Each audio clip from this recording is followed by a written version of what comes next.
What is up, everybody, and welcome to another tier list video. And today we're not going to be unpacking the horror franchises and talking about their specific weapons or subgenres or their individual horror icons. We're going to be talking about the horror franchises themselves. So I have a ton of different franchises here. The only rules that I operated on is that there has to be at least 2 films, and I have to have seen them all in the franchise to be able to rank them, with the exception of one franchise, and then when we get there, I'll explain why. But there's a number of them that I left off because I've only seen 1 or 2 of them, like the Puppet Master franchise. There's like 17 of those fucking things, and I'm sorry, I can't bring myself to do it. So we've got a whole bunch of different ones here, a lot of our favorites, some of our least favorites, and I'm going to try my best to actually, of course, there's going to be some subjectivity in there, but try to be somewhat objective about the quality of these franchises overall. Because some of us love certain franchises, but we'll be the first to admit that most of the movies aren't very good. So I'm going to try to balance that as best as I can. But at the end of the day, guys, this is my list. It's not going to match your list. That's the whole fun of all this. So if you want to do a tier list like this, this is a public tier list. I'll put the link down in the video description below. You can make your own. You can tag me on social media. You can even put your links down in the comment section below if you do like a video version of this. Have some fun with it. Let's see how our opinions differ on all these different franchises. Now, as far as the categories that we're going to be ranking them in, going from the bottom to the top, we have Kill It With Fire, which are franchises that I just don't like whatsoever. I don't have any fandom in them. I think most, if not all, the movies are trash, and so they're absolutely my least favorite. Just above that, we have No Marathon Please, which are franchises where there might be 1 or 2 good films, but the overwhelming majority of them are not, and so I would certainly not enjoy a marathon of that franchise. Right there in the middle, you got not bad, pretty self-explanatory, some good ones, some bad ones, is what it is. Right above that, Could Have Been Perfect, which are franchises that most of the movies are great, but there's 1 or 2 sequels in there that just dragged the thing down just a little bit from greatness. And at the very top, we have Firing on All Cylinders, which is reserved for the franchises where I don't think there's been a single bad film in the franchise to this point, or maybe even 1 or 2 that maybe there's 1 mediocre film or maybe even 1 bad film, but the overwhelming majority of them just weigh it so much into being greatness that I can forgive that 1 little bad day at the office. Last thing before we get started, as I was finishing things up, I realized there was 2 major franchises that were left off of this list. I had pictures of them, but for whatever reason, it didn't register it, and I didn't realize until I had finished and said, wait, I didn't talk about those 2. So, Scream fans, Saw fans, don't worry, you're not going to see them at the bottom list of things until the end of the video, but they will be the last 2 franchises that I talk about. And now with all that being said, guys, let's kick this bitch off. This is in randomized order. Every time you put your pictures in Tier Maker, it seems to just randomly throw them in, and I like a little bit of chaos, so we're just going to stick with this order. And we're starting off this tier list with The Strangers, of which we have had 3 films so far. There's 2 more on the way. And I don't know how much of a hot take this is going to be. I strongly consider putting it at the bottom, but I'm going to throw it in No Marathon Please, strictly because I do have some fun with Prey at Night.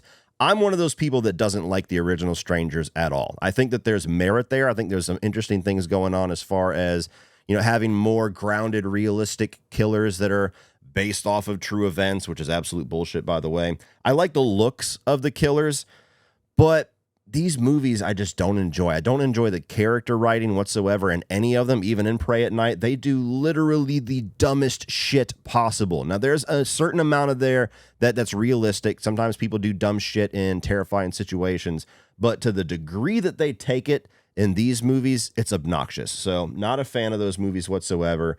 And just for the 80s style fun that I have with Prey at Night, we're sticking it there, and I have little faith that the next 2 movies in the Rennie Harlan trilogy are going to do much better. It might even pull it down to Kill It With Fire, because what the fuck was Strangers Chapter 1? Now we move on to the Texas Chainsaw Massacre franchise. This is another one that's kind of difficult, but I'm going to throw it in not bad, because of course you have the original film, which I lean into saying that I respect more than I enjoy, but you know what? Over time, it's starting to grow on me a lot. The more that I play the game, the more that I get into those original characters. And so I do like that original movie. I'm a big fan of 2. I get a lot of enjoyment out of the remake.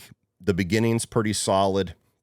And I have some dumb fun with a few of the others. But, overall, as a franchise, it's an absolute mess. It's rebooted itself more times than I think even Halloween.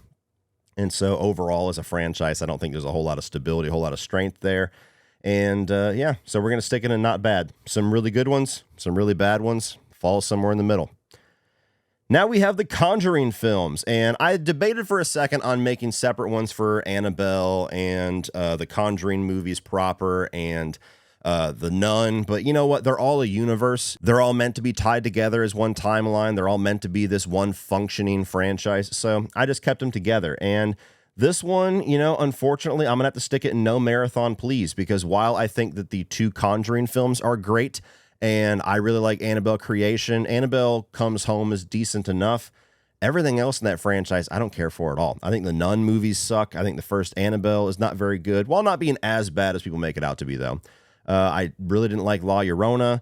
I didn't like the third Conjuring film. I don't have any hope for the fourth Conjuring film because it's the same filmmaker as the third one.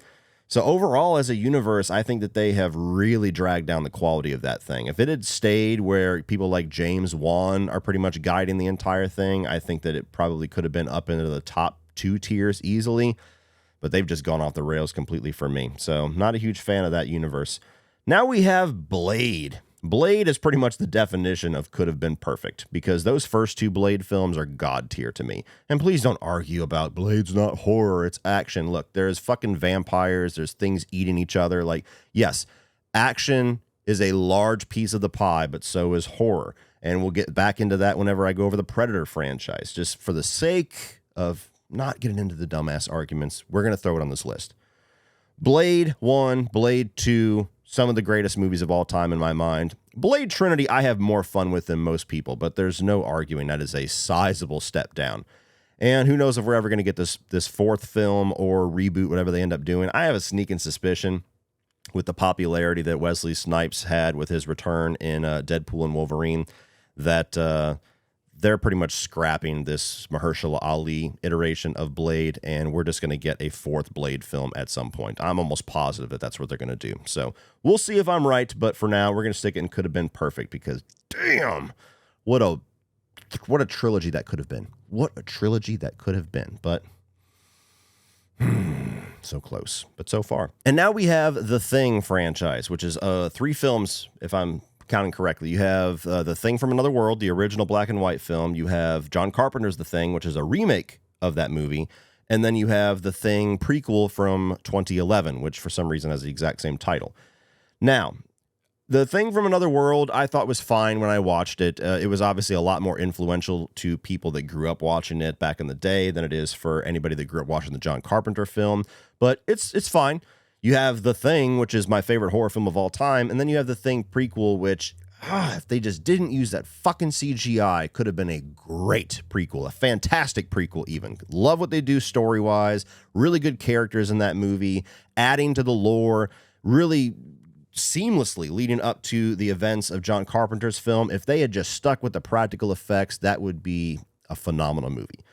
But with the practical effects, I got to drop it down quite a bit. So I'm actually going to stick this up and could have been perfect, because I could very easily see myself calling that one of the best horror franchises if I appreciated the original just a little bit more, which is just a generational thing, and if they didn't use that CGI. But it's up there. It's way up there for me. Now we have Jeepers Creepers, and my God, we're going to stick it in no marathon, please. I love the original film. One of my favorite horror films of all time. I think it's awesome. The second film I have fun with, but pretty big step down. A lot of weirdness in that movie, a lot of goofy choices. 3 and 4 are some of the worst horror films I've ever seen. To the point where when I saw 3 and I reviewed 3, I pretty much said there's no way you're going to get anything worse than this. Like, this is absolute trash. There's no way Jeepers Creepers could sink any lower than this. That's how bad this movie is. And then you get Jeepers Creepers Reborn, and holy fuck, they took that as a challenge, didn't they? Oh, you motherfuckers. Okay. So, yeah, I really don't give a shit if they ever do another one of these movies. I'm sure they are, because somebody's going to try to squeeze some dime or penny out of it. But, man, talk about just tarnishing things. Not that they had a whole lot of legacy to work with, because, unfortunately, the Victor Salva thing was just going to follow them forever. But as far as a character and the legacy of the Creeper, they have absolutely tarnished it. Now we have Unfriended, and you know what? I'm going to stick it up and could have been perfect because the only thing that holds it back is just those movies, just personally for me, as much as I really enjoy them, as somebody that doesn't really enjoy found footage, there's a cap on how much that I can like them, if that's even fair. But I think that the first Unfriended and Unfriended Dark Web are really solid. I think they're actually really good. I think that they take the found footage approach and they apply this technology to it to make it a little different with the Zoom calls. There's even like almost an approach of a slasher film in the first one primarily, where, you know, it's an unseen entity, but one by one it's killing off these people that are on this Zoom call. So I think those movies are actually pretty damn good. For something that could have very easily have been gimmicky and silly, I think they do a lot with it. So that might surprise some people how high it is, but for what those movies are going for, I think they did a pretty damn good job with those first two. Now we have the X trilogy.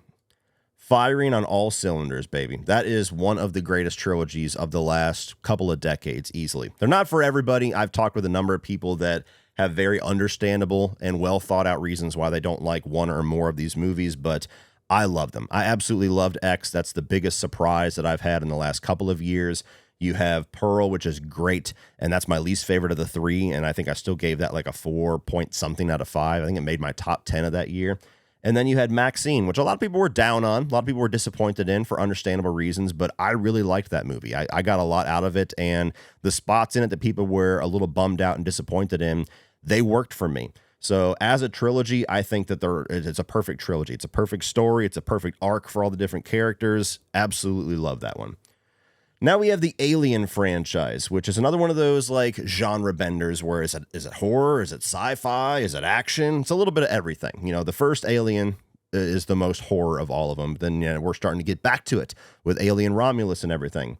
And this is another one that I'm going to stick up and could have been perfect. Because, you know, if Alien 3 had gone a different direction, I think that could have been a perfect trilogy. Whether or not they would have stopped at 3, we'll never know. They probably would not have. But Alien 3 really fucked up the legacy of those movies beyond recognition. Then you have Alien Resurrection, which some people hate even more than Alien 3. I actually really enjoy that movie. It's kind of a guilty pleasure, but I like it. And then the Ridley Scott movies, the Prometheus and Alien Covenant, super divisive. Alien Romulus, super divisive. So for me, you have about half of this franchise that I really like and about half of this franchise that is just either not really for me or a massive fuck no, like Alien 3. So very high up there, could have been one of the greatest franchises of all time. And you know, the good movies in that franchise, primarily the first two, are good enough where some people would probably still argue it's one of the greatest film franchises of all time. But, you know, that's where objectivity and subjectivity battle it out. Winter's coming fast. In fact, for some of us, it's already here. And if there's one thing that we can all agree on that can make the winter months an absolute miserable purgatory, it's wet and cold feet. All of us have things that we want and even need to do during these winter months, like hiking, going out for a walk, or even just hitting the town for some holiday shopping. But rainy weather or some freshly melted snow can certainly deter us from doing that, because the last thing we want to do is go through the entire day wearing a pair of wet socks. And if you've ever thought to yourself, man, I wish I had a pair of shoes that fit all those activities, but also kept my feet warm and dry from puddles, rain, or mud. Well, Vessi heard you.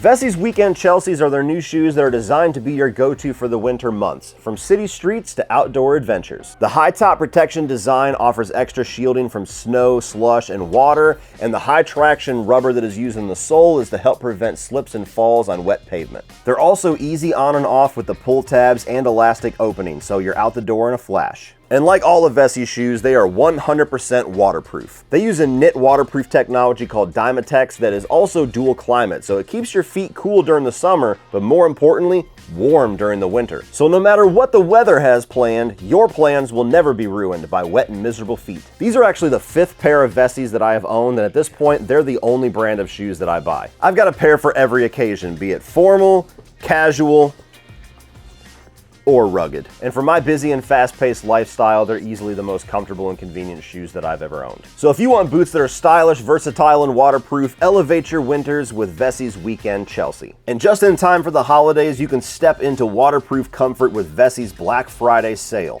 Enjoy up to 40% off of select waterproof styles at Vessi.com.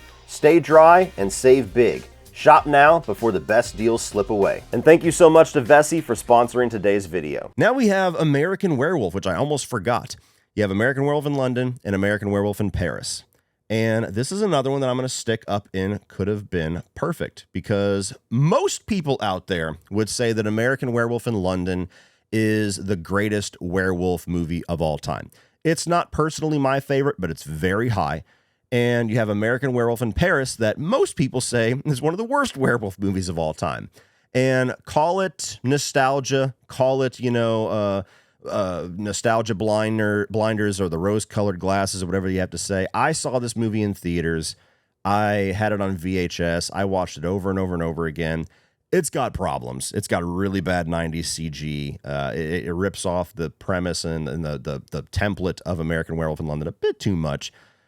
But I really enjoy that movie. It's another guilty pleasure. I think that there's a lot of things that you could take some serious issue with, especially when you compare it to the legacy of the original. I get why people hate it, but I have a really good time with it. So if we had gotten a movie that was actually a lot better, that was on the level of American Werewolf in London, it could have been perfect. But even with that said, I still really enjoy it. So it's going to be pretty high for me. Now we have Phantasm. Oh boy, and this one's going to be a heartbreaker for me. Man, I'm going to stick it in not bad. It was almost a no marathon, please. I love the first two movies. They're some of my favorite horror films of all time. I grew up with them. They're very important to me. They were very formative for me. But 3, 4, and 5 is where you get into some trouble. Now, I think 4 is really interesting. It's a good movie for fans. Half of that movie almost is repurposed footage from the original film. And so I think the magic of that is lost on everybody that's not a massive fan of the original film. 3 is dumb fun. It's definitely the campy chapter. And then 5 is dreadful. And the problem is 5 is so bad that it actually kind of taints the whole franchise, because this is such a weird, trippy, mind-bendy franchise that doesn't make sense to anybody, even fans. And they had an opportunity to really tie everything together, answer a lot of questions, and bring some cohesiveness to this franchise. And they did anything but in that 5th film. So as a franchise, it kind of has this permanent taint to it, where you have to be very selective about who you recommend them to. And my group of people that I could recommend them to is very small. So I love The Tall Man. I love Phantasm. It sucks that I have to put it that low, but just being fair, it's kind of a rough franchise. Now we have Terrifier.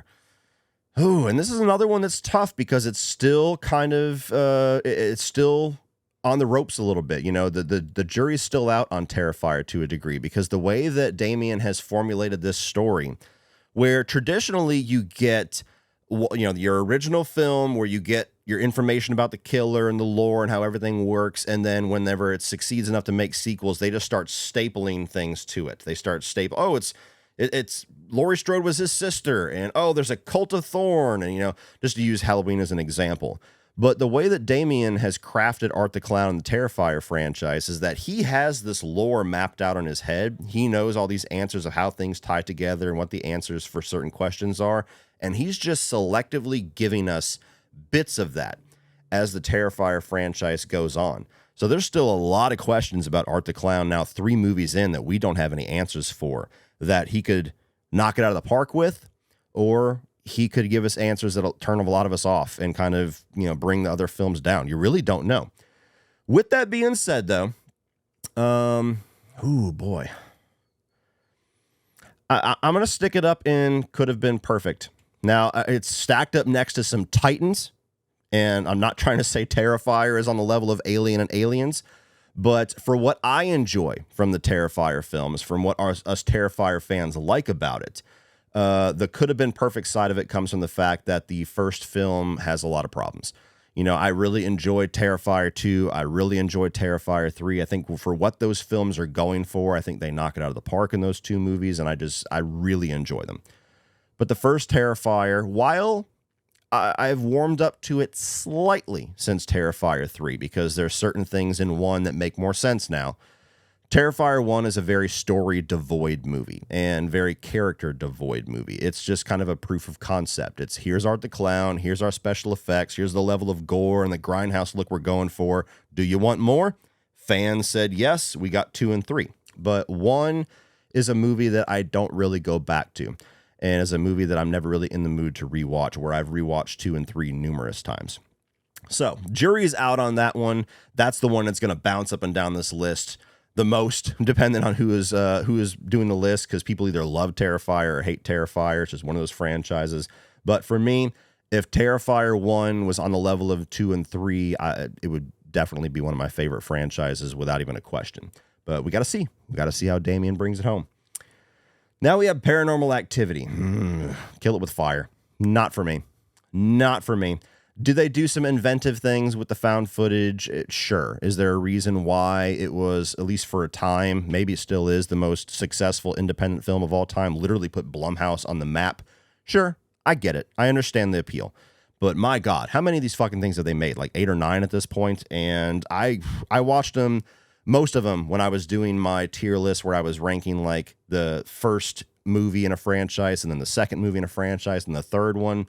And after you get past the first 3, there's not really a whole lot else to do here. And the first 3 are pretty bare bones. Every single one of these movies, almost nothing happens for an hour. And then shit gets crazy for about 15 minutes and then the movie ends. And you have all these mysteries built up about this demon, and the answers we eventually get were not worth the amount of time we put into it. So no, not a franchise that I enjoy whatsoever, not a fan. Now we have Blair Witch. And, oh boy, I'm going to get in trouble for this one. This is another one that I just do not enjoy. Kill it with fire. Look, I get Blair Witch, even more so than Paranormal Activity. I get the appeal of the first Blair Witch. It's one of those you had to be there type movies. I understand.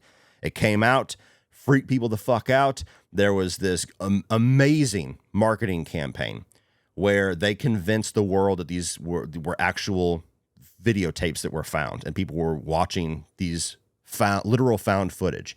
Now, since it has been proven that that is not true, and this is actually a movie, I think the movie loses a ton of luster, and I was not of the age to be able to appreciate it when it first came out and have those memories and those feelings to like hang on to. As a movie, I think it's pretty poor.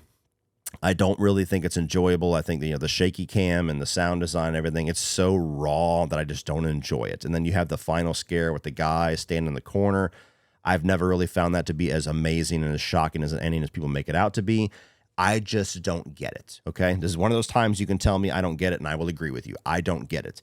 Blair Witch 2, could it have been a great movie? There's a lot of stories about how that was mangled in the editing room and everything else. Possibly the version that we had to watch is not very good.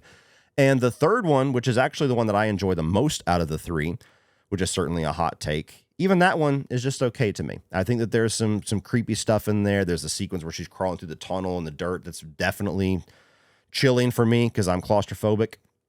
But overall, again, a found footage movie, which is a style of horror that I'm not very fond of, that just is okay.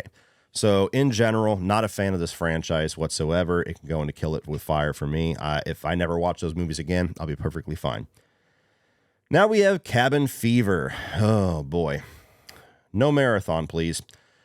I like the first Cabin Fever. It is certainly not a favorite, but the second one sucks and the remake sucks. Why they decided to remake it, it was weird to me anyway. But yeah, so the 2 and 3 drag it down significantly, but even the first one, I mean, that's a mid-tier horror film for me. I think that it does some interesting things to put Eli Roth in the map with some of the gore. I think that it's cool that you have this very slasher style movie where the masked killer is just this disease that's taking everybody out one by one. I think it's interesting, but the writing for the characters and the humor especially is goofy as fuck. Eli Roth does a lot of great things, but his style of humor and how he writes characters, I've never really vibed with. I've never really gotten a whole lot out of it. And Cabin Fever is one of the movies where that's kind of more prevalent. So not very high on this list, unfortunately. I don't know if there's ever plans to do another one, but yeah, not a big fan. Candyman. Oh, boy. I'm going to stick it in not bad because it's basically half and half. The first film is amazing. The second film, decent at best. Third film is terrible. I really enjoy the fourth film, but it's got its problems too. It gets way too heavy-handed in the third act. But let me just take this time, because it's the first time I've been able to speak about it, to talk about Tony Todd, who, if you don't realize, or if you have not seen the news, he passed away a couple of days ago. I think he was 69. And, I absolutely regret the fact that I never got a chance to meet the man. I've only started doing horror cons and things like that over the last 2 years. Actually, over the last year, just this year, which is crazy. And all I've ever heard universally is how sweet and warm of a person he is. And I just wish I would have got the chance to meet him. So it sucks. We lost a horror legend. Tony Todd, not just for the role of Candyman, but, Final Destination, a number of other movies, especially in the 90s, like The Crow, The Rock. I mean, this guy was everywhere.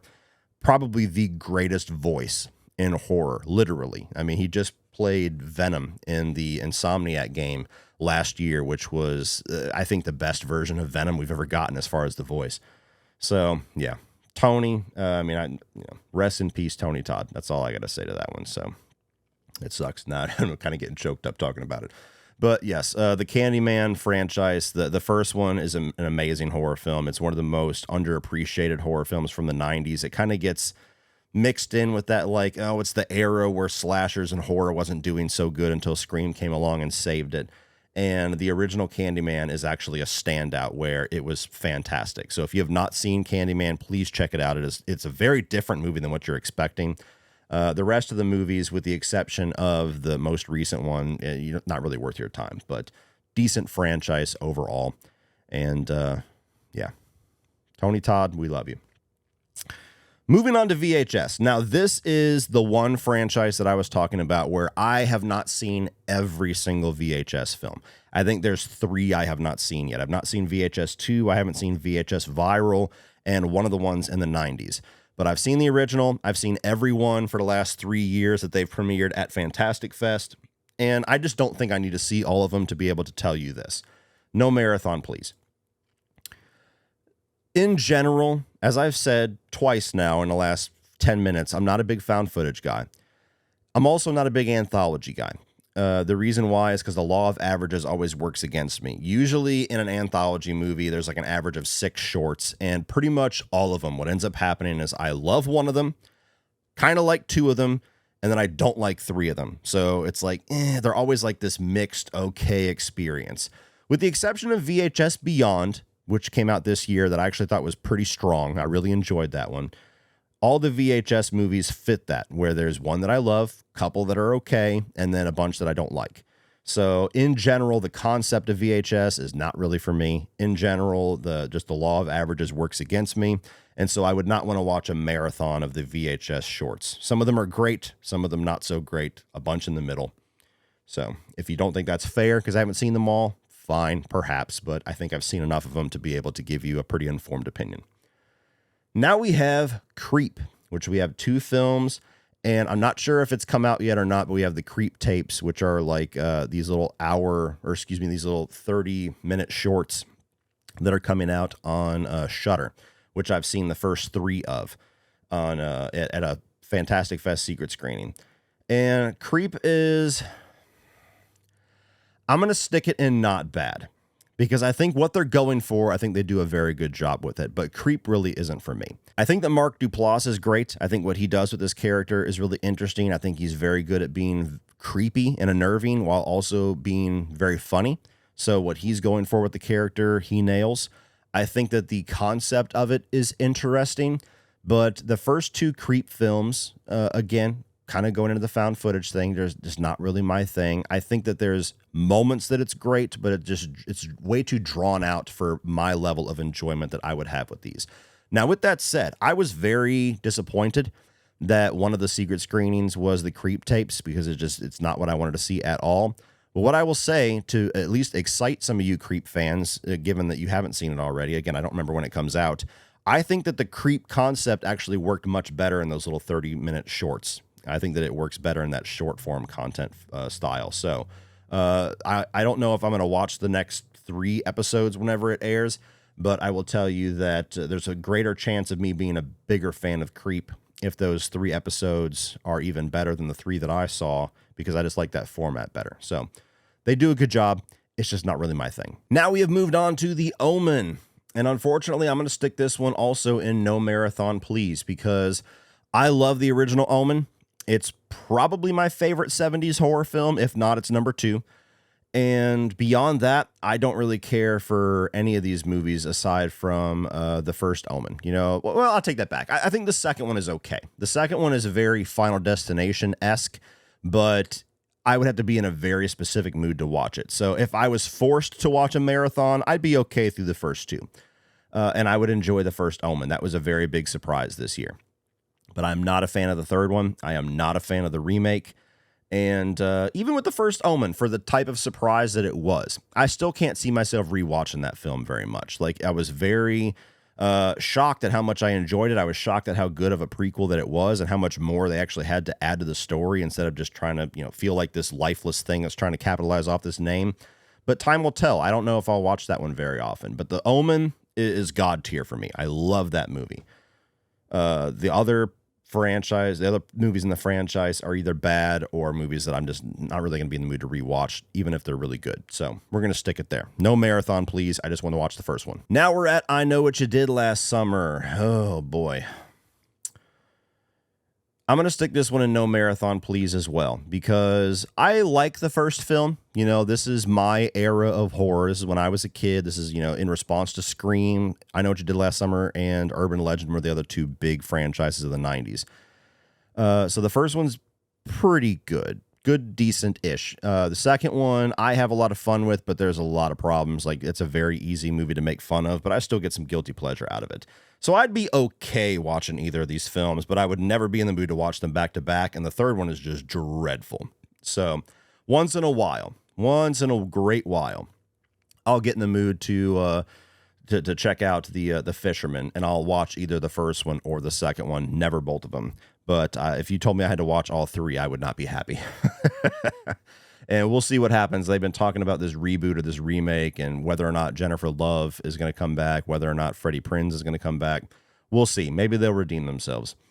Now we have Jaws. Oh, man, another one. No marathon, please. Just let me watch the first one and fucking move on with my life. The first one's one of the greatest movies ever made. As far as a movie that you could watch every year and never get tired of, Jaws is on that list for me. The rest of them, I could care less if I ever watch again. Jaws 2, I liked as a kid, watched it as an adult, did not enjoy it. It's okay. Again, if you forced me to watch the second one, I wouldn't put up too much of a fight. Then we get to 3 and 4, and I'm going to start swinging. Okay, the third one, some guilty pleasure stuff in there. Sure, I guess. I don't get a whole lot of pleasure out of it. It's mostly just guilt. The fourth one, So, yeah. Right there with the Omen. Let me watch the first one, even more so than the Omen, because there's no redeeming factors about the other movies. Let me watch the first one and move on with my fucking life, please. And if Jaws wasn't so incredible, that would be an easy kill it with fire. So Jaws is like the buoy that's bringing up this dead fucking weight to this shark. Now we have The Evil Dead. And finally, we have another one that's going up to firing on all cylinders. Now, personally, there are multiple franchises on this list that I would put above Evil Dead if I'm just ranking it based off of my favorites. But I think there's only a couple of franchises that you could have a sizable argument of saying that there's never been a bad or a mediocre movie released yet. Evil Dead is one of them. Evil Dead and Evil Dead 2 are classics of that era. You have Army of Darkness, which is a huge favorite from my childhood. You have the Fede Alvarez film, which is one of the greatest remakes or reboots, whatever you want to call it. Some people say it's a sequel, whatever the fuck. One of the greatest reboots of all time.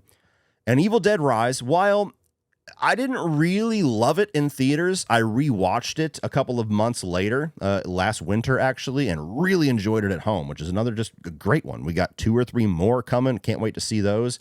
So as of right now, I think Evil Dead is, for the sake of argument, like pretty much a perfect franchise where there has not been a shit bomb. There has not been a bad movie. There's not been a misstep. There's not been a point where they've had to reboot because things just went so off the rails.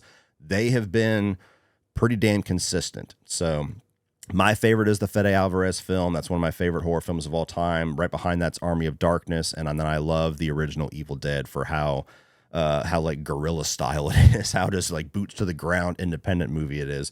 So yeah, very, very good franchise. Now we have From Dusk Till Dawn. And this is another one. I'm going to stick in no marathon, please, because I love that first one. Second one, I remember being okay. I have not seen it in a very long time. Same with the third one. Remember it being okay. but I've not seen it in a very long time. I would assume if I watched them as an adult, I would probably give them both negative reviews. I just don't see myself loving 2 or 3. And then they had the TV series, which I tried to get into. Supposedly it got more adult as it went on, but it was basically like a PG-13 TV style retelling of the original movie. I don't want that. I don't want to see a PG-13 version of this story. So love the original film. It's kind of even weird where you almost forget that From Dusk Till Dawn is a franchise. It's the same with another one that we're going to talk about here in a little bit. You're like, oh yeah, I forgot. They made more of them. So yeah, no marathon on that one, please. I just want to watch the first one. Now we have Gremlins. Oh boy. This one's going to go in not bad because it's like it's one great one and one not great one at all. I'm not a fan of Gremlins 2. As a kid, I remember liking certain aspects to it. When I watched it, when we did 31 on 31 creature feature, I was like, oh God, no. No, what were you doing, Joe Dante? So yeah, right there in the middle. Love the original. It's a holiday classic. Whether you watch it at Christmas or Halloween, it fits both in my opinion. And then Gremlins 2, the new batch. Bold, I guess, but no, sir. Not for me. Okay, now we have a franchise that I have continuously forgotten to include. I always forget about Victor Crowley. And there's a reason for that. We're killing this bitch with fire, bullets, fucking everything. Just throw everything at Victor Crowley. I get that some of you love him, and that's fine. And this is no disrespect to Adam Green or anybody that makes these movies, but I think this franchise is just awful. I just don't like them whatsoever. I can have some dumb fun with the first film if I am in a very specific mood. But even that, the movie is so strange to me. It's such a mixed bag where you have like these really great kills and great practical effects, but I think Victor Crowley, just the design of the character is strange. Even the way that the story is executed is strange for me. Like I always feel like the ending of that movie is so sudden and just jarring. So yeah, the first one is the only one that I can give any positive remarks to. I did not like the second one at all. The third one had potential, but I could not get over the fact that you had the opportunity to have Kane Hodder versus Derek Mears, and you wasted it. It's a 3-second fight with no intensity whatsoever. Like fucking old Jason and new Jason facing off, and that's not the culmination of the entire franchise. No. And then you had Victor Crowley, which I thought was awful. So yes, I'm not a fan of Hatchet. That's why I always forget about it, because it just doesn't even show up on my radar much. Totally respect those of you that love it. I guess I get it, but not for me. Now we have Hellraiser, and this might surprise some people, but it's only getting as low as no marathon, please. You have the first film, that's a classic. Never been one of my favorites, but it's a classic for a reason. I get a lot of enjoyment out of the third film. I got a little bit of nostalgia for the fourth one. I saw that one in theaters. I think that's one of the first horror films I saw in theaters, actually. And I think that the remake is great. And I get some dumb enjoyment out of even some of the late ones, like Hellraiser Hellworld, which a lot of people hate. Something about that movie kind of works for me. I don't know. Maybe it's the cast. Maybe Henry Cavill and Lance Henriksen bring a lot to it. But for as bad of a reputation that franchise has, mostly for good reason, I don't think overall the experience is as horrific as a lot of people make it out to be. But it's definitely not a franchise that I would want to marathon. It is not one that I would want to sit there and watch more than 2 back to back. So half the franchise, not good at all, but damn, I don't want to watch all of them together. So we'll see. I hope that they follow up that David Bruckner film. I really enjoyed that one. I haven't heard anything about it, so maybe it didn't succeed on Hulu so much, which is a shame because I think it's pretty good. Now we have Critters, and this is another one I'm going to stick, I'm going to stick it in no marathon, please. The first 2 are okay. For as much shit as I give it, mostly just to fuck with Brian, the first 2 are okay. I could watch the first 2 and have a decent enough time with it. 3 and 4 are awful. The Netflix one has a few moments that are interesting, but it's not much better than 3 or 4. So yeah, I mean, if we watch the first one, it's got that kind of 80s Gremlins ripoff vibe. You got some Dee Wallace in there. And the second one is a lot more of like ramped up fun, where it's gorier and a little bit sillier, but also I think a little bit more entertaining than the first one. So the first 2 I'm okay with. The other ones, no thanks. Now we have Fright Night. And let me tell you, this shit could have been perfect. This shit could have been perfect. There is only one bad movie in this franchise, and it is the most recent one. It is the Technically, I guess it's a sequel to the remake, even though it has nothing to do with the remake. The one with the Lila from Dexter, that movie's awful. But if you take that out of the equation, this would be firing on all cylinders all day long. And actually, you know what? Well, I'm debating on moving it up. That's how fucking much I love these movies. But just because I feel like there is not as much magic in the second one or in the remake as the original, I'm going to keep it here. I'm comfortable with where it's at. But you have the original Fright Night, which only behind The Lost Boys it'd be my favorite vampire film of all time. Certainly one of my favorite movies.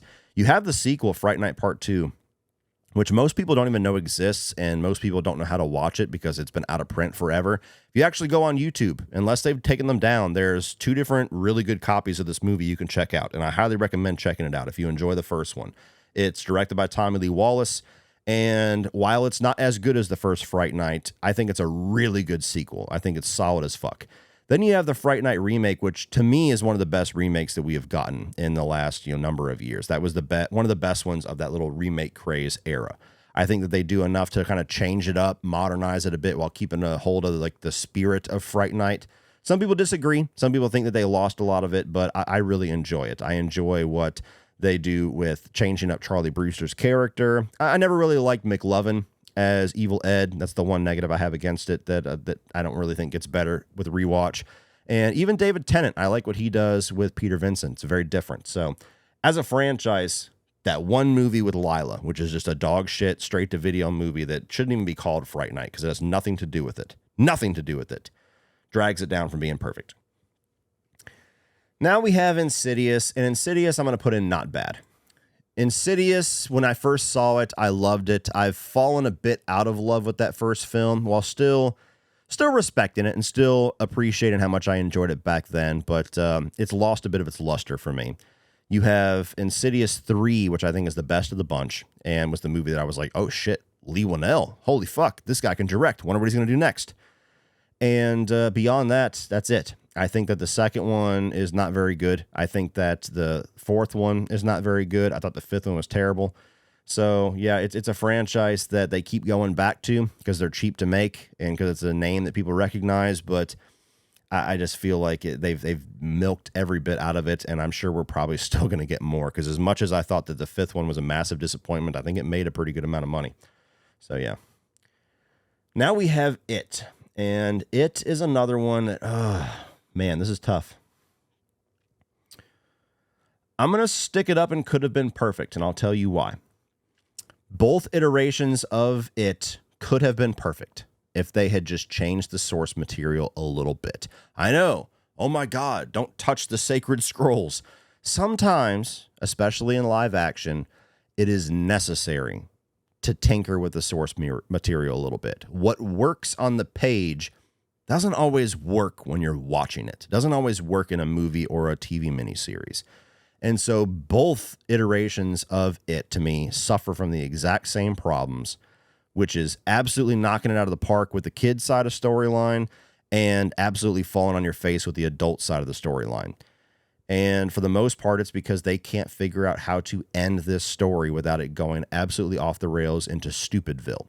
The first one, the original miniseries, you have that horrific stop motion spider that just absolutely sucks all of the wind out of the room. For as horrifying as Tim Curry's Pennywise was to those of us that grew up with this, I know it's silly and it's dated now, but for the time, he was riveting. For as scary and as effective as he was, to remove him from the third act of this film and replace him with this spider, horrific choice. It's infamous for that.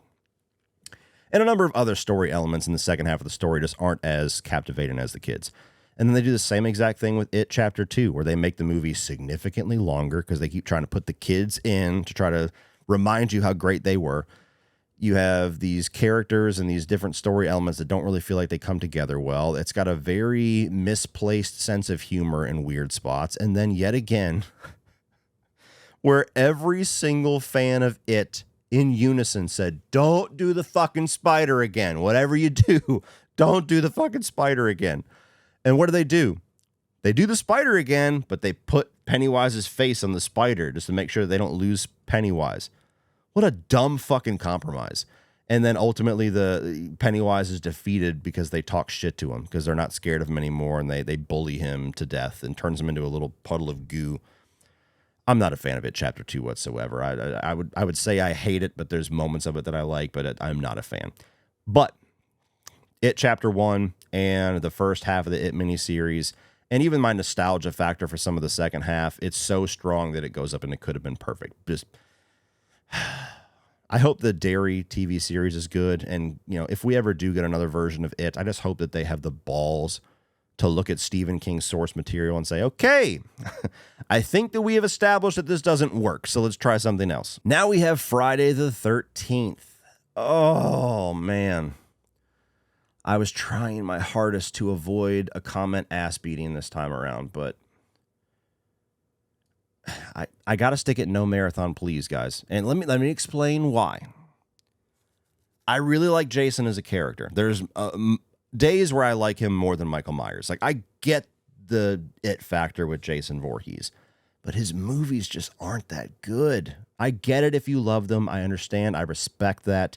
I didn't grow up with them, so that's part of the reason why I don't love them. Like most people that love Friday the 13th, there's a bit of nostalgia at play there. Same reason why you have Phantasm and Child's Play that are that way for me. But if we're just being honest here, like the first film is terrible. Second film is better, but I've never been super crazy about it. Same with the third film. I love Final Chapter. Fifth film, guilty pleasure at best. Sixth film, pretty damn good. Seventh film, never been a fan. Eighth film, absolutely horrible. Jason Goes to Hell, I can have some fun with it, but it has no business being in the Friday the 13th franchise. Jason X, I have my nostalgia for that one. So again, I get it. If I grew up with these films, I'd probably be one of you. Jason X is the nostalgia Jason film for me. I saw it as a kid. It was always fun as a kid. As an adult, as shitty of a movie as it is in a lot of ways, I still have fun with it. And then you have the remake, which I love. So, I mean, the batting average in this franchise is horrible for me. I have 3 movies, 4 if you want to count Jason X, just for nostalgia's sake, that I really like out of 12 films. A third of them? Yeah. So, I get it. Don't take it personally, even though I know some of you fuckers will. As a franchise, this shit's rough. This shit's rough. But it ain't as rough as this fucker. God damn. Wrong turn. Kill it with fire. Kill it with bullets. Kill it with arrows. Kill it with acid. What else can we throw on this bitch? Look, I have fun with the first film. I really enjoyed the remake. I thought that the remake was actually a very big surprise. The rest of them, take them all. Don't care. Don't care. Second one, never got much out of that one. Third one's awful. Fourth one, what is that, the origin one? A couple of decent kills, but pretty awful. Fifth one of the worst slashers of all time. One of the most unpleasant, awful watches ever with that first film. And then the sixth one is a softcore porn that they threw some slasher kills in. You're not going to convince me that's not the story of that one. So yeah, that franchise, not a fan. Get right down there at the bottom. Now we have Leprechaun, and yeah, Leprechaun's going to go in no marathon, please, too. Now, I will say to Leprechaun's credit, at least Leprechaun knows what it is. You know, it's a film franchise that, with maybe one exception of Leprechaun Origins, knows exactly what it is, which is just really stupid, campy fun. Now, some movies are better than others. I've always enjoyed the original. I've always got some fun out of the third one, the one that's in Vegas. I think the Leprechaun Returns is actually pretty decent for a movie trying to be a legacy sequel. The rest of them, I could pretty much leave. Not a fan of the one in space. Not really a fan of 2. Not a fan of the In the Hood movies while they have their moments. And I certainly do not like Leprechaun Origins at all. So I would not be happy watching a marathon of these. I can watch the first one and the third one back to back. I can watch the first one and Returns back to back. I'll be okay. Then I'm done. I'm done for a couple of years. But yeah, at least Leprechaun, I know what I'm getting with that one, and they know what you're getting. They never really graduate from that, maybe to their detriment. Now we have Hannibal, and this is another one that, you know, I'm going to stick it in not bad, because Silence of the Lambs, one of the greatest movies of all time. I think that Red Dragon is really good, as well as Manhunter, whichever version of that story you prefer. Really good story. But Hannibal, never been a fan of. Hannibal Rising, no thank you. Do we want to include the TV series? I mean, I would still stick it in not bad, even with the TV series in there, just because I feel like the franchise just keeps doing this the entire time. Silence of the Lambs, and then you have Hannibal, and then you have Red Dragon, and then you have Hannibal Rising. Like, it's a character where I feel like the more they dove into him and tried to do different things with him, the less interesting and the less effective he got. But the TV series did the best job of that. If you want to get a lot of this character and really dive into some interesting things, I think the TV series was fucking stellar. And I hope that one day we can get back to it and actually get like a Silence of the Lambs season, if that's even possible. I think there might be rights issues with that. But yeah, it's going in not bad. It's got some great movies, got some really bad ones. Now we have Smile. And Smile I'm also going to stick in not bad. You know, I think that in general, there's a cap on how much I'm going to enjoy those movies. The first one was a pleasant surprise. Second one was a little bit of a disappointment, but not like a massive drop. I gave them both, like, I think the first one I gave like 3.5 out of 5. I gave the second one 3 out of 5, but I was just expecting it to be like a 4 or better with all the hype that it had. It's an interesting concept that's very derivative. It's derivative of It Follows. It's derivative of Truth or Dare. It's derivative of a few other things, but it does it well. It does it well. It's got some creepy images. It's definitely effective. It's got really good direction in there, some really good performances. So it's an elevated version of an idea that is much better than it has any right to be. So we're going to stick it there in the middle. Oh, fuck me.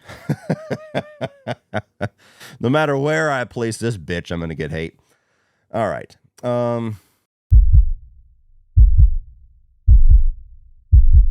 Halloween.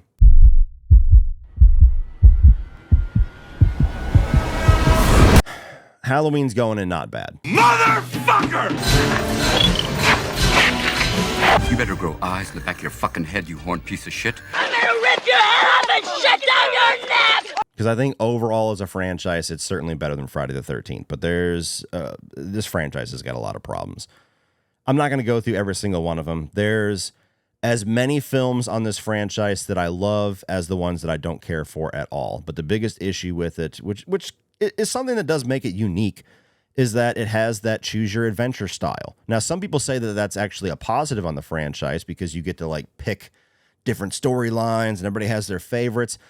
I get that. There's definitely something cool about being able to marathon the Halloween movies in your own style. Do you want to go through the H2O route? Do you want to go the Rob Zombie route? Do you want to go the Cult of Thorn route? Do you want to go the David Gordon Green route? There's something cool about that. However, that only exists because of how incompetent they handled this franchise over and over and fucking over again, to where every single time they picked a path, they shit the bed at the finish line. Every single time. You had the Cult of Thorn storyline where 4 amazing, and they followed up with 5, which sucks, and then they followed up with 6, which some people would say is even worse. You have the H2O thing. H2O, cool, she gets to actually kill him, and then you have Resurrection. And then you have the David Gordon Green films where Halloween 2018 comes out. Hey, we're back on top. And then you have kills and you have ends. So, yeah, it's a very mixed bag of a franchise. There's a lot of them that I love. I love the original. I love Halloween 2. I love Halloween 4. I love H2O. I really enjoy Rob Zombie's Halloween 2, which I know is not popular. And Halloween 2018, I like. Like, I've seen the movie like 5 times at this point. It's good. It's fine. I don't hate it, but it's not amazing. But there's a lot of movies in this franchise that are just they're not very good, you know. And Halloween 3 I love too, but you know that's its own weird little island thing. So yeah, we're sticking it in not bad. So cope with it. That's where it goes. Final Destination. This is another one that I'm gonna. Oh boy. You know, I'm actually going to stick it and could have been perfect because with the exception of the 4th film, it's a very consistent franchise. You know, if you like these types of movies, they do it very well, except for that 4th film. The first film was great. It was such a cool, unique thing when it came out. I really loved 2. 2 was my favorite for a very long time. I rewatched it maybe a couple of years ago, and I was like, some things about this haven't aged so well for me. So I will do a review series for these whenever the new one comes out. Is that next year? Is that 2025? Possibly. So keep an eye out. We might have a Final Destination review series in 2025. But 1, 2, 3, and 5 are all really good. But the 4th one is just awful. So it could have been what I would consider a pretty much perfect franchise, very consistent, if not for that one giant speed bump in the road. Now we have Psycho. And Psycho is another one that I'm going to stick up and could have been perfect. Most people don't give the Psycho sequels the credit that they deserve. It's one of those situations where I think people assume any follow-up to one of the great classics of all time with the original, that they're probably going to suck. And that's an understandable thing to assume because more times than not, you're correct. But Psycho is the exception. Psycho 2 is a fantastic sequel. It's actually my favorite of the movies. Psycho 3, step down, but very solid. Very fun movie, some good kills, some fun direction, fun performance out of Anthony Perkins. And the fourth film, which is a TV movie that's like wrapping up the Anthony Perkins storyline. It's not great, but for a TV straight-to-TV sequel, it's actually pretty damn good based off of those standards. And I actually like narratively how they wrap up his character, how they end things. You know, Anthony Perkins' take on Norman Bates is an interesting character because he's the villain in a lot of ways, but he's also not. And he's a character that despite him doing a lot of really bad things, for me anyway, you still kind of have sympathy for him and you still kind of root for him because you feel like he's a victim, even as the villain. Like you feel like it's his mother's abuse and, you know, he's one of those characters where it's like, just if you could just escape that, you can be a good person. And that's kind of the whole storyline of the second one that people are trying to fight back on that.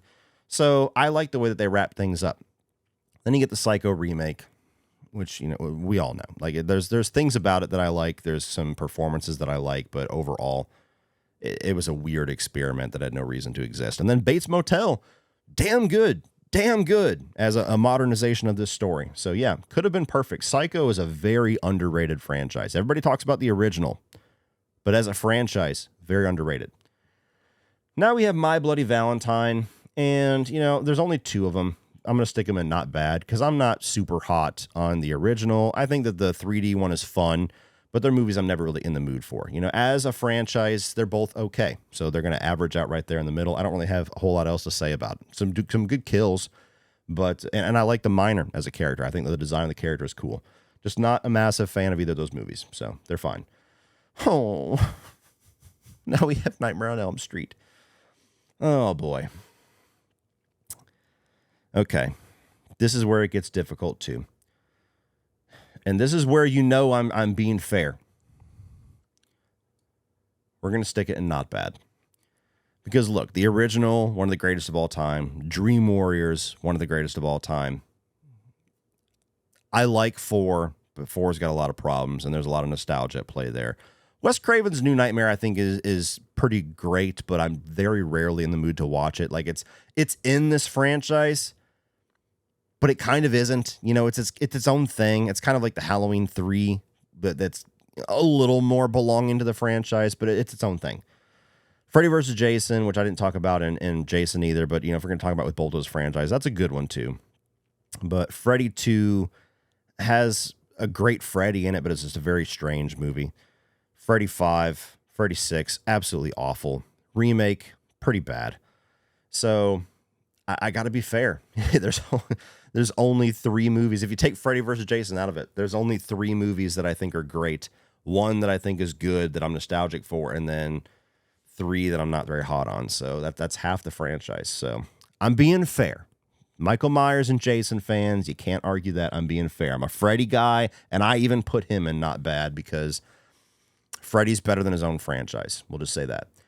Now we have The Lost Boys. So remember I was talking about From Dusk Till Dawn, there's certain movies that you forget are franchises. The Lost Boys is one of those. And man, no marathon, please. I love the original. Next to The Thing, it's my favorite horror film of all time. I live, breathe, and bleed The Lost Boys. But Lost Boys 2 sucks. And Lost Boys 3 sucks. God, why the fuck those movies ever got made is just beyond me. Like, I almost want to blame Corey Feldman. Like, why the fuck did you say yes? Because you're the only person they could get to say yes. And actually, I'm false on that. I'm false on that because they did get the other Frog brother to show up, and they did get Corey Haim to show up for like a cameo, and most of them was in deleted scenes. Guys, why? Why do those sequels exist? They're terrible. They're terrible. Why would you taint the legacy of your best film? Everybody that worked on that film, that's their best film for the most part. So yeah, The Lost Boys is doing all the heavy lifting for the other two. The other two are dog shit. Now we have Orphan. And I'm going to stick this in firing on all cylinders. Both of these movies are great. Orphan was one of the bigger surprises. Unfortunately, I did have the ending spoiled for me. Otherwise, I probably would love it even more. But even with having it spoiled, it's a great fucking ending. It's a great twist. So that's a really good horror film. Orphan First Kill, I had no faith in. I was like, why? Why are we doing this? You got to do all this trickery to make the girl look small again. Like, is it even worth all this trouble? What story are you going to tell? We already know the story about the family and the house burning. Like, what the fuck are you going to do to surprise me? Well, shame on me, because they did a lot to surprise me. The twist in that movie I thought was incredible. I was like, holy shit, I did not see that coming. Now I'm fully invested in what fucking crazy ride we're going on. So Orphan First Kill was great too. And I think they're making a third one. Bring it on. Bring it, baby. Because you guys are 2 for 2. So yeah, that one I think is great so far. Now we have Poltergeist. No, I'm going to stick it in no marathon, please. I was going to put it in not bad, but I only really love the original. You know, Poltergeist is incredible. I think that Poltergeist 2 has some moments that are okay, but not a very good sequel. Poltergeist 3, I watched it a lot as a kid. It was always on like Showtime or Cinemax or some shit like that. So I caught a lot of that movie over and over and over again. It was always playing, but not a very good one. And the remake was terrible. So yeah, not a very good average there. I don't want to watch anyone but the original one. Now we have Predator, another one that, is it horror? Is it action? Is it sci-fi? It's kind of all of them. So fuck it. We're going to include it here. I typically don't include it. I'm one of those people that thinks of Predator more as a sci-fi action film with a few horror elements sprinkled in. But for the sake of including it, if we're going to bring Blade in, we'll bring Predator in. Now, as a franchise, though, so let's see. We have one of the greatest ever in Predator. We have Predators, which I'm a big fan of, and we have Prey, that's pretty fucking awesome. Then you have Predator 2, which has its moments, but never really been that crazy about it. And then The Predator, which is awful.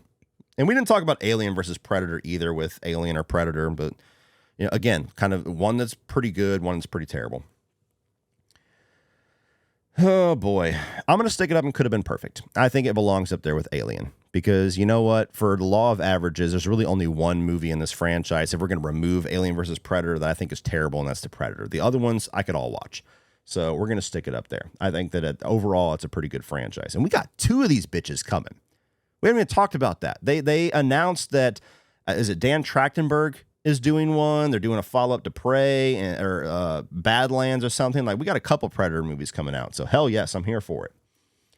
Oh boy. Hang on. I need a sip of water for this one.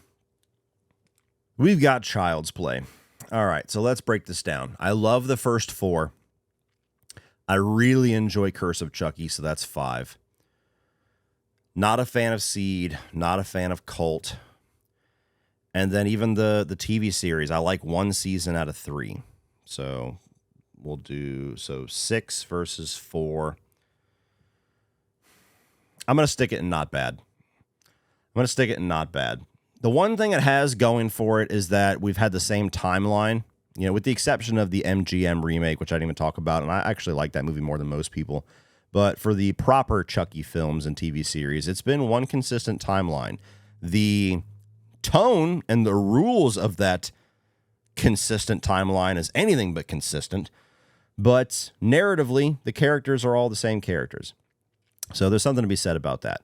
Like I said, I love the first 4 films. I really enjoy Curse of Chucky. The other ones is not really my thing. And the TV series ended up being pretty disappointing for me. So yeah, I'm comfortable with that. It breaks my heart. Breaks my heart to not have my boys at the top. But if I'm being fair, it's a mixed bag of a franchise. Now we have The Shining, which I almost forgot as well. A couple of these I was finding in the pictures I was going to use, and then I came across other ones, and I was like, oh, shit, yeah, there are 2 of those. So The Shining, we have, of course, the Stanley Kubrick film. We have the TV remake, which I've seen. Or not a remake, a readaptation. We have Dr. Sleep. And so even if you want to remove the TV adaptation altogether, you have 2 films there. And this is one that... You know what? TV adaptation be damned. I'm throwing it on, firing on all cylinders. I'm much easier to discard a bad remake or readaptation than I am a sequel, because that fucks with the timeline and the consistency. We can easily ignore that and go through this story. And with The Shining followed up with Dr. Sleep, that's a fucking magnificent 1-2 punch. So I'm throwing that on fire in all cylinders. The Shining is one of the greatest movies ever made. And Dr. Sleep, I'd never read the book. I didn't know what that movie was about. When they said they were making the film, I was intrigued, but I was like, man, what are you going to do? Like, are you going to taint the legacy of The Shining? Like, I don't know, man. Is this a good idea? And I really loved that movie. If it wasn't for, there was one other movie that came out that year. It was my number 2 of the year. I can't remember what other film came out, but it was damn close to being my favorite film of the year. And so, yeah, both of those are fantastic. So I'm going to throw it up there. Now we have Sleepaway Camp. And, you know, to be fair, I'm going to throw it in no marathon, please, because there's a number of movies that are technically in this franchise that a lot of us just don't really pay attention to. You know, for the most part, we acknowledge the first 3 and Return to Sleepaway Camp, and that's it. But there's like 2 other ones that are out of print that are hard to find that are technically Sleepaway Camp films. And I guess this would be the second time, to be fair to VHS, that I have not seen those movies because there's just no fucking way to see them. I tried whenever I was reviewing these films. They're gone. Will we ever see them again? I'm not sure. So we have to acknowledge that those exist, and I don't imagine they're very good because I've heard nothing but horrible things about them. I've read nothing but horrible things about them, which is why I stopped looking and stopped putting too much effort into it. But even if we want to consider the first 4 films, Sleepaway Camp, I love. It's a guilty pleasure type love, but I love that movie. It's a disaster piece. The second film with Pamela Springsteen, I wasn't a fan of it when I first watched it, but when I watched it for my review series, I actually warmed up to it quite a bit. I think it's a fun little camp slasher, not nearly as wild and crazy as the original, but fun for what it is. However, Teenage Wasteland, the third one, is pretty bad. They shot those movies back to back. Clearly, all the best ideas went into the second film. So the third one's pretty bad. Return to Sleepaway Camp is one of the worst sequels ever. Your ass stinks. Your ass stinks. Your ass stinks. Your ass stinks. There's moments where it borders on so bad that it's good, but then it just completely cliff dives into just so bad that it's bad. The character of, is it Alan? Most infuriatingly annoying character in horror history to me, which is a tall order. So, yeah. If I'm in a Sleepaway Camp mood, I pretty much just watch the first one. If you make me watch the second one, I'll be fine. I can watch that one and have some enjoyment with it. But for the most part, that's a film, not much of a franchise that I love. Now we have The Collector. And, wow. You know what? Fuck it. Firing on all cylinders. We haven't got the third film yet, but even if we don't, I think the second film ends in a way that could be the ending. And I think they're both pretty damn good. I think that The Collector was awesome when that came out. That was a really big surprise. And The Collection, I don't like as much as The Collector, but I almost don't even want to say it's a step down because it's not really enough of a drop to feel like a big step. You know, it's just, it's different. It's ramped up a bit more. There's a bit more action. It's got kind of an aliens relationship where the second one's where all the mercenaries and people come in. But the gore is great. The character of the Collector is awesome. There's some cool lore in there with him collecting people and going into people's houses. The traps are great. I love Josh Lucas in the role of Arkin. So, yeah, I really enjoy those two films. I really hope that now that Marcus Dunstan has said that, you know, he's got the rights back to the third one, it's going to happen. I hope it happens sooner than later. And I hope that they bring it all home with a great third film. And then we'll be talking about it like we do the X trilogy. Now we have the Firefly films, the House of a Thousand Corpses, Devil's Rejects, and Three from Hell. This is another one that's going to go in no marathon, please. Look, in general, I'm not a massive fan of any of those movies. Like, I'm not really a massive fan of any of Rob's films. There's always pieces of them that I like. I think that the Devil's Rejects is the best of the three easily, but that's not a movie I'm ever really in the mood to watch. It's pretty unpleasant. And you have Halloween 2, which I'm a big defender of, but still a movie I don't watch very often. And then even the Salem's, what the fuck, Lords of Salem. I think that's his best work as a director, but the movie falls apart in the third act for me. So Rob, I think, has the potential to be somebody that gives us one of the best horror films of all time. Some people say he did with Devil's Rejects. It's not quite for me. But speaking off of those 3 films specifically, there's really only one of the 3 that I would say that I like. House of a Thousand Corpses, I think, is okay. 3 from Hell was awful. So in general, even if I was a fan of these movies, it would probably go in No Marathon Please. But I'm never in the mood for these movies. So just not really for me.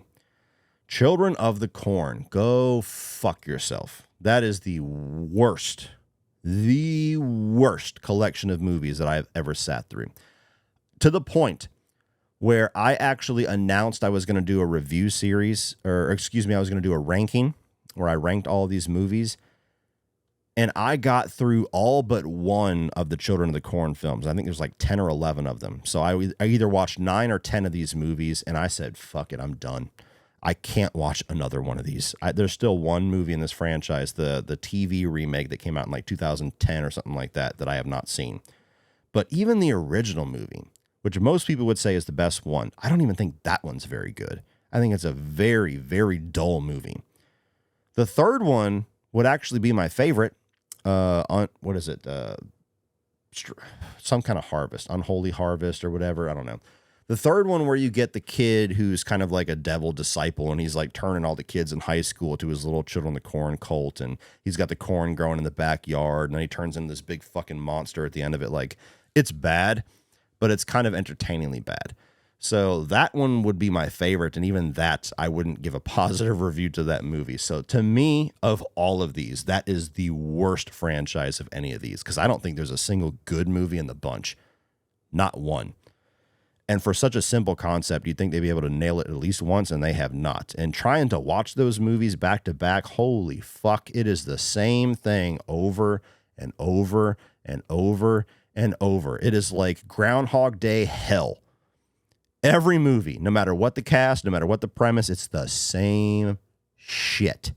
So I couldn't even bring myself to do a ranking because I had no idea how to discern between these different movies. Like, I was taking notes, and even my notes looked like I was just hitting copy and paste for all of them. So there was just no physical way for me to rank these movies without just saying the same thing over and over. Like, yeah, it kind of sucked. Like, the kids were weird, not really that creepy, not scared of corn. Yeah, you got Eva Mendes in this one. Okay, moving on to number 8. Like, I couldn't do it. So yeah, that is the worst franchise that I've ever put myself through. Now we have The Hills Have Eyes, and I'm going to stick this one up in not bad, because I think that the original film is great for what it was, although it was very dated by the time that I saw it, and I think that the remake is actually pretty damn good, but it's not the type of film that I'm ever really in the mood to watch. It kind of falls into that torture porn cannibal area where if I watch it, I'm like, yeah, this is a good version of that, but I'm just never in the mood for that type of movie. Hills Have Eyes Part 2, the Wes Craven film, is his worst film that he's ever made by a landslide. And there's a lot of reasons for that. Like, did he direct it? Did he not? I don't know. There's some stories there.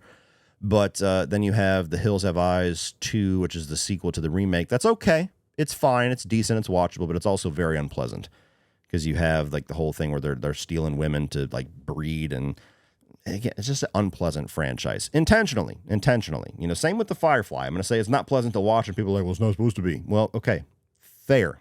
But I don't really care for the unpleasant to watch franchises so much. So yeah, Hills Have Eyes, it's okay. As a franchise, it's okay. Now we have The Fly. And this is another one that I'm going to stick in not bad, because you have, well, no, I'm going to stick it in No Marathon Please. I second-guessed myself. The original 2 films, right? Is there 2 of them? The Vincent Price ones. I've seen them once years ago. They're fine. Like, I'm sure they were much more effective back in the day. They're kind of, I remember them more as the joke, like in Lucas. You know, help me, help me, help me. So that's the only scene that I remember for the most part. And they're kind of, they're so ingrained as being a bit of a comedic bit that's what I remember them for. Of course, the Cronenberg film is incredible. That's one of, if not the greatest body horror film of all time. And then The Fly 2 with, I think it was Eric Stoltz, I've seen once, and it's okay. Like, you know, there's some couple of moments in there that are decent as a follow-up to this story. I don't think it works all that well. So that's a franchise that I would only want to watch the David Cronenberg film. If you asked me to watch the others, I wouldn't really be all that happy with it. So yeah, that's where that one's going to go. And now, finally, at the very end, we have, what do they call it? The Twisted Childhood universe. So as of right now, we only have the 2 Winnie the Pooh films, Winnie the Pooh Blood and Honey and Blood and Honey Part 2. But there is, I think there's a Blood and Honey Part 3 that was announced. We have Poohniverse. We have the Peter Pan Nightmare. We have the Pinocchio movie. We have the Bambi movie. So I haven't seen any of those, obviously, because none of us have. Most of them haven't been made yet. So this is purely judging them off of Winnie the Pooh 1, Winnie the Pooh 2, and my prospects for what they've already announced. And I'm going to have to stick it and kill it with fire. Now, as a lot of you guys know, like, I had some big issues with the guys that made the first film very publicly. And we've since squashed all of that. And I think they're genuinely cool guys. I am curious to watch what they have, specifically because we mended fences, and I think that they're good dudes. And I just like that as an end to that story. I think there's a lot that can be learned from that, not only for us, but even people that watch it. You know, sometimes you need to step back from the fucking internet and realize that we're talking to human beings. So strictly because of that, I am curious enough to check out the Peter Pan movie and Pinocchio and Bambi and all of that. And I will say, Winnie the Pooh Blood and Honey 2 was a lot better than the first one, but I still ultimately had to give it a negative review. So their bad and average is not good so far. So just being fair, I got to throw it and kill it with fire, because you have 2 bad movies, or like a bad movie and an absolutely dreadful movie, and a concept that I'm just not really that bought into yet. I really wish that, for as much as I've grown to like these guys, I wish that they were doing something that I could invest myself in a little bit more. But we'll see. They could win me and a lot of us over. For a lot of us, we're won over in Winnie the Pooh Blood and Honey 2. So we'll see. We'll see what happens. That franchise could very easily rise up the ranks here. But as of right now, with the 2 movies that I've seen, Winnie the Pooh Blood and Honey was one of the worst movies I've ever seen. One of the worst movies I've ever reviewed on this channel. And the second film was entertaining, but I just felt like they still were taking themselves too seriously. It was a big step up production-wise. I liked the costume designs of the characters. The kills were better. There was some good moments in that movie, but they still have a ways to go before I can say that I'm a fan of what they're doing. So just to be fair, I got to throw it in there. And now we have to make sure that I do not make an epic failure and include the Scream and the Saw franchises. As I said earlier, for some reason, I added the pictures, but they didn't register. I didn't see it until just now. So with that being said, we have the Scream franchise, which for a very long time would have been the easiest answer in the world for firing on all cylinders. But as of now, I got to stick it in could have been perfect, because, you know, I mean, Scream 3 for the longest time was the worst film in that franchise, and still, as a worst film, was pretty good. I go back and forth on whether or not I like Scream 3 or Scream 6 better, because Scream 6 just was a massive disappointment for me. And now the franchise is just in absolute shambles with what has happened, where they've fired Melissa Barrera, Jenna Ortega's moved on. Now they're just seemingly discarding the story and the characters for the last 2 movies and going back and doing a Neve Campbell movie. And look, we'll see what happens. Maybe the movie will be great, but the prospects are not good. And they very much have just left a sour taste in a lot of fans' mouths. So as a franchise, if you had asked me before the existence of Scream 6, I would have thrown it in fire in all cylinders, and I would have said, hey, Scream 3 notwithstanding, this is a franchise that is very consistent, but Scream 6 was another big misstep, and now I just have no faith. I have no idea where the fuck they're going now. So we're going to stick it in could have been perfect, because for a long time I think it was. And now we have the Saw franchise, which now we are up to 10 films. And now we got to look at the averages again. So as far as movies in this franchise that I like, we have the first one, we have the second one, we have the third one. 6 is okay. Pretty much that, and Saw 10. So 4 films out of the 10. I'm going to stick it in no marathon, please, for the reason that the average isn't very good for me.